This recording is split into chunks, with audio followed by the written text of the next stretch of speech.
Good afternoon students.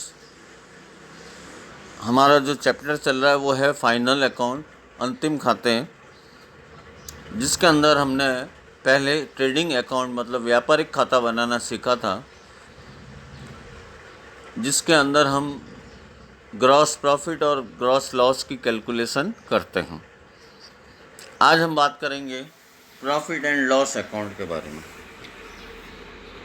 Profit और loss account में सबसे पहले हेडिंग वही लगाएंगे, profit and loss account for the year ended. जो भी ईयर होगा वो लिख दिया जाएगा।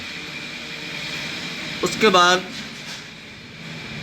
ट्रेडिंग के अंदर जो प्रॉफिट हुआ है या जो भी लॉस हुआ है वहाँ हम लिखते हैं ट्रांसफ़र टू P&L अकाउंट। तो सबसे पहले ट्रेडिंग का जो अमाउंट है वो ट्रांसफ़र करेंगे। अगर प्रॉफिट हो गया है तो क्रेडिट साइड में आएगा और लॉस हो गया है तो डेबिट साइड में आएगा। मैं आपको ये बताना चाहूँगा, जब कभी भी एक अकाउंट से दूसरे अकाउंट के अंदर जब ट्रांसफ़र होता है तो उसकी साइड बदल दी जाती है। ट्रेडिंग अकाउंट के अंदर ग्रॉस प्रॉफिट आया था डेबिट साइड में, लेकिन जब हम उसको P&L में ट्रांसफ़र करेंगे तो वो आ जाएगा क्रेडिट साइड में। तो प्रॉफिट हुआ तो क्रेडिट, लॉस हुआ तो डेबिट। किसका? ट्रेडिंग अकाउंट का। नीचे लिखा हुआ भी है ट्रांसफ़र फ्रॉम ट्रेडिंग अकाउंट, यहाँ लिखा हुआ है ट्रांसफ़र फॉर ट्रेडिंग अकाउंट। दोनों में कहाँ से आया हुआ है? प्रॉफिट और लॉस ट्रेडिंग अकाउंट से। अब है एक्सपेंसेस लिखेंगे। ये सारे एक्सपेंसेस इनडायरेक्ट एक्सपेंसेस होंगे। देखिए, ट्रेडिंग में भी एक्सपेंसेस लिखे जाते हैं और इनकम लिखी जाती है, लेकिन P&L में भी एक्सपेंसेस, इनकम और प्रॉफिट लिखे जाते हैं। इसमें मेन यही है कि हमें चूज़ करना है, सेलेक्ट करना है कि ट्रेडिंग का एक्सपेंसेस कौन सा है और प्रॉफिट एंड लॉस का एक्सपेंसेस कौन सा है।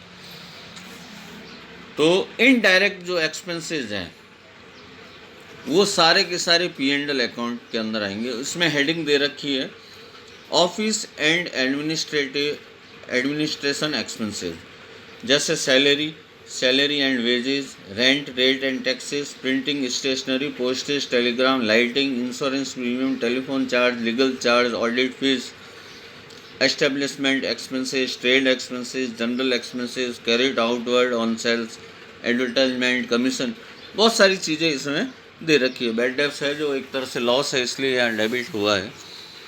उसके बाद है financial expenses and abnormal expenses, जैसे डिस्काउंट, रिपेयर, डेप्रिसिएशन, इंटरेस्ट, ये सारे बैंक चार्जेस, ये सारे फाइनेंशियल एक्सपेंसेस में आते हैं। ऑलमोस्ट इसमें सारा कवर किया गया है अकाउंट के अंदर, P&L अकाउंट के अंदर। लेकिन हम इसको आइडियल नहीं बोल सकते। आइडियल का मतलब ये है कि हर बिजनेस के नेचर के अनुसार उनके अलग अलग एक्सपेंसेस होते हैं। इसमें मैक्सिमम कवर करने की कोशिश की गई है, लेकिन ज़रूरी नहीं है, कुछ ऐसे भी एक्सपेंसेस हो सकते हैं जो इसके अलावा भी हो।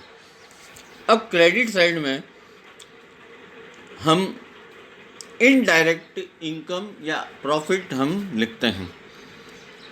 तो ट्रेडिंग अकाउंट के अंदर तो सिर्फ क्रेडिट साइड में सेल्स और क्लोजिंग स्टॉक क्या आएगा। बाकी किसी भी तरह का कोई प्रॉफिट हुआ हो या किसी भी तरह की अपने को पैसा इनकम रिसीव्ड हुई हो तो क्रेडिट साइड में लिखेंगे। जैसे रेंट रिसीव्ड हुआ, डिस्काउंट रिसीव्ड, डिस्काउंट अलाउड होगा तो डेबिट में, रिसीव्ड हुआ तो क्रेडिट में।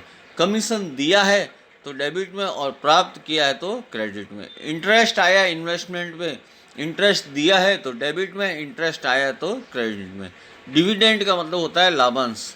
अंशों, जब हम शेयर्स खरीदते हैं तो जब कंपनी प्रॉफिट में होती है तो शेयर्स के ऊपर डिविडेंड देते हैं। कोई बैड डेब्ट्स रिकवर्ड को भी हम एक तरह का प्रॉफिट मानते हैं कि जो पैसा चला गया था, हमने मान लिया था कि ये पैसा डूब गया है और वो वापस कवर हो गया, तो इनकम साइड में हम शो कर देंगे। ऐसे प्रॉफिट जो है वो शो कर देंगे। एंड में वही कैलकुलेशन करेंगे कि डेबिट की टोटल करेंगे और क्रेडिट की टोटल करेंगे। डेबिट शो करता है एक्सपेंसेस एंड लॉसेस को, क्रेडिट शो करता है इनकम, गेन या प्रॉफिट को। तो दिखती बात है, क्रेडिट बैलेंस अगर ज़्यादा होगा, क्रेडिट की टोटल ज़्यादा होगी, राइट हैंड साइड वाली क्रेडिट है, अगर क्रेडिट की टोटल ज़्यादा होगी तो हमें प्रॉफिट होगा।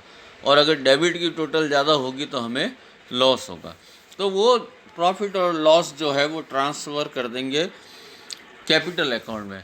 इससे कहते हैं net profit. Trading account calculation बताती है अपने को ग्रॉस प्रॉफिट की, और P&L हमें बताता है नेट प्रॉफिट की। और नेट प्रॉफिट कहाँ जाता है? कैपिटल अकाउंट में। कैपिटल कहाँ होती है? बैलेंस शीट के अंदर।